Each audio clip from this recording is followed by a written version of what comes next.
ಸ್ನೇಹಿತರೆ, ನಮ್ಮ ಅಡಿಗೆ ಮನೆಗೆ ಮತ್ತೊಮ್ಮೆ ಸ್ವಾಗತ.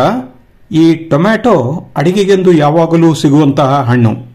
ಇದರಿಂದ ಸಾರು, ಸಾಂಬಾರು, ಸೂಪು ಅಲ್ಲದೆ ಉಪ್ಪಿನಕಾಯಿ ಸಹ ಮಾಡಬಹುದು. ಹಲವರು ನಿತ್ಯ ಚಟ್ನಿಗೆಂದು ತೆಂಗಿನಕಾಯಿ ಬಳಸುತ್ತಾರೆ. ಆದರೆ ತೆಂಗಿನಕಾಯಿ ಬೆಲೆ ಗಗನಕ್ಕೆ ಏರಿದೆ. ಚಟ್ನಿ ದುಬಾರಿಯಾಗುತ್ತಿದೆ. ಅದೇ ಟೊಮ್ಯಾಟೊ ಬೆಲೆ ಕೈಗೆ ಸಿಗುವಂತೆ ಇದೆ.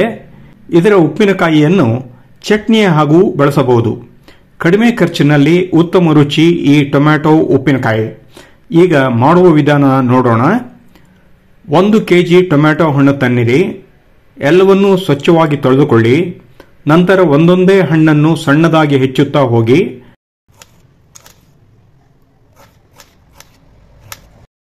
ಹೆಚ್ಚಿದ ಹಣ್ಣನ್ನು ಒಂದು ಕಡೆ ಇಟ್ಟುಕೊಳ್ಳಿ. ಈಗ ಒಲೆಯ ಮೇಲೆ ಬಾಣಲೆ ಇಟ್ಟು ಗ್ಯಾಸ್ ಆನ್ ಮಾಡಿ. ಬಾಣಲೆಗೆ 4 ಚಮಚ ಅಡಿಗೆ ಎಣ್ಣೆ ಹಾಕಿ. ನಂತರ ಹೆಚ್ಚಿ ಇಟ್ಟುಕೊಂಡಿರುವ ಟೊಮ್ಯಾಟೊ ಹೋಳುಗಳನ್ನು ಹಾಕಿ. ಅದರ ಜೊತೆಗೆ 1 ಲಿಂಬೆ ಹಣ್ಣಿನಷ್ಟು ಗಾತ್ರದ ಹುಣಸೆ ಹಣ್ಣು ತೆಗೆದುಕೊಂಡು ಸ್ವಲ್ಪ ಸ್ವಲ್ಪ ತುಂಡು ಮಾಡಿ ಹೋಳುಗಳ ಮೇಲೆ ಹಾಕಿ. ಹೀಗೆ ಮಾಡುವುದರಿಂದ ಟೊಮ್ಯಾಟೊ ಹುಳಿ ಮತ್ತು ಹುಣಸೆ ಹುಳಿ ಸೇರಿ ಉಪ್ಪಿನಕಾಯಿಯ ರುಚಿ ಇಮ್ಮಡಿಯಾಗುತ್ತದೆ. ಬೇಯುತ್ತಾ ಹುಳಿ ಮಿಶ್ರಣವಾಗುತ್ತಿದ್ದ ಹಾಗೆ ಆ ಮಿಶ್ರಣದ ಮೇಲೆ 2 ಚಮಚ ಉಪ್ಪು ಹಾಕಿ. ಇದಾದ ಮೇಲೆ 15ರಿಂದ 20 ನಿಮಿಷ ಬೇಯಲು ಬಿಡಿ. ಆಗಾಗ ತಿರುಗುತ್ತಾ ಇರಿ. ಚೆನ್ನಾಗಿ ಕುದ್ದು ದ್ರವದ ಅಂಶ ಕಡಿಮೆಯಾಗುವಂತೆ ನೋಡಿಕೊಳ್ಳಿ. ಅನಂತರ ಗ್ಯಾಸ್ ಆಫ್ ಮಾಡಿ ಮಿಶ್ರಣ ಆರಲು ಬಿಡಿ. ಈಗ ಉಪ್ಪಿನಕಾಯಿಗೆ ಮಸಾಲೆ ತಯಾರಿಸೋಣ.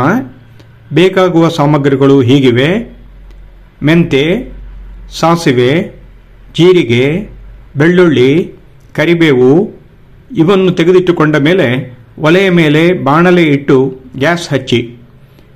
ಬಾಣಲೆ ಸ್ವಲ್ಪ ಬಿಸಿಯಾದ ಮೇಲೆ 1.5 ಚಮಚ ಮೆಂತೆ ಹಾಕಿ.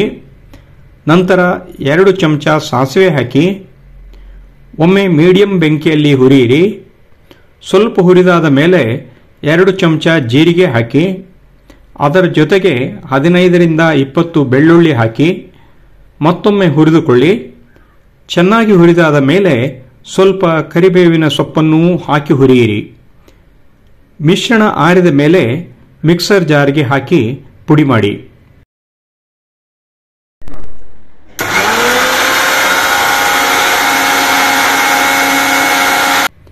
ಈಗ ಘಮ ಘಮ ಮಸಾಲೆ ಪುಡಿ ರೆಡಿ. ಇದನ್ನು ಒಂದು ಬೌಲ್ಗೆ ಹಾಕಿಡಿ. ಈಗ ಆರಿದ ಟೊಮ್ಯಾಟೊ ಮಿಶ್ರಣವನ್ನು ಮಿಕ್ಸರ್ ಜಾರಿಗೆ ಹಾಕಿ ಒಮ್ಮೆ ಚೆನ್ನಾಗಿ ರುಬ್ಬಿಕೊಳ್ಳಿ.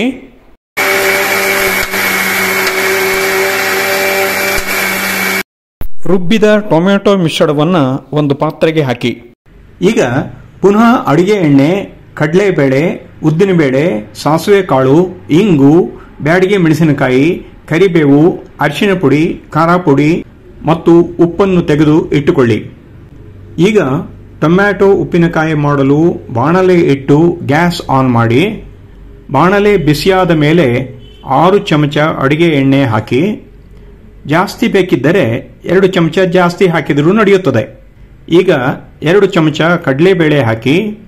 ಹಾಗೆ 2 ಚಮಚ ಉದ್ದಿನಬೇಳೆ ಹಾಕಿ ಸ್ವಲ್ಪ ಹುರಿದುಕೊಂಡು 1 ಚಮಚ ಸಾಸಿವೆ ಕಾಳು ಹಾಕಿ ಜೊತೆಗೆ ಸ್ವಲ್ಪ ಇಂಗನ್ನು ಹಾಕಿ. ಸಾಸಿವೆ ಕಾಳು ಸ್ವಲ್ಪ ಚಟಪಟ ಗುಟ್ಟುತ್ತಿದ್ದ ಹಾಗೆ 3-4 ಮೆಣಸಿನಕಾಯಿ ತುಂಡು ಮಾಡಿ ಹಾಕಿ. ಅದರ ಮೇಲೆ ಸ್ವಲ್ಪ ಕರಿಬೇವಿನ ಸೊಪ್ಪು ಹಾಕಿ. ಈಗ ಹದವಾದ ಒಗ್ಗರಣೆಗೆ ಟೊಮ್ಯಾಟೊ ಮಿಶ್ರಣ ಹಾಕಿ. ಒಗ್ಗರಣೆ ಮಿಶ್ರಣವಾಗುವ ಹಾಗೆ ಆಗಾಗ ತಿರುಗುತ್ತಾ ಇರಿ.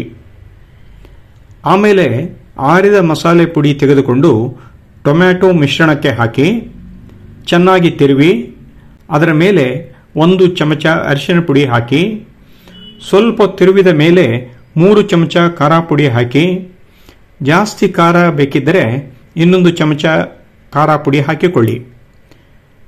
ಚೆನ್ನಾಗಿ ಕುದಿಸಿ. ನಂತರ ಅರ್ಧ ಕಪ್ ನೀರು ಹಾಕಿ ಕುದಿಸುತ್ತಾ ಹೋಗಿ. ಪುನಃ 2 ಚಮಚ ಅಡಿಗೆ ಎಣ್ಣೆ ಹಾಕಿ ಚೆನ್ನಾಗಿ ತಿರುವಿ.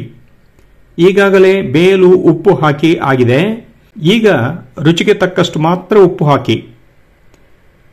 ಈಗ ಸಣ್ಣ ಬೆಂಕಿಯಲ್ಲಿ ಸುಮಾರು 15ರಿಂದ 20 ನಿಮಿಷ ಕುದಿಸುತ್ತಾ ತಿರುಗುತ್ತಾ ಇದ್ದರೆ ಹದವಾದ ಟೊಮ್ಯಾಟೊ ಉಪ್ಪಿನಕಾಯಿ ಸಿದ್ಧವಾಗುತ್ತದೆ.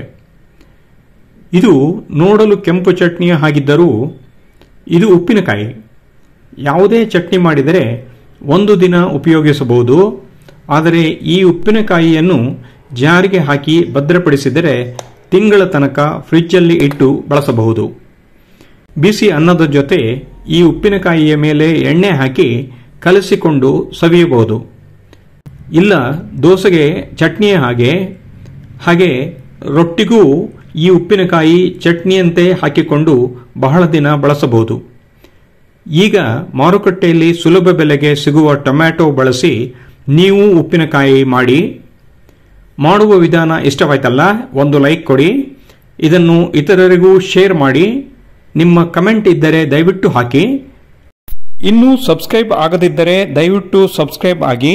ಹಾಗೆ ಮುಂದಿನ ಸಂಚಿಕೆಗಾಗಿ ಕಾಯಿರಿ. ಧನ್ಯವಾದಗಳು.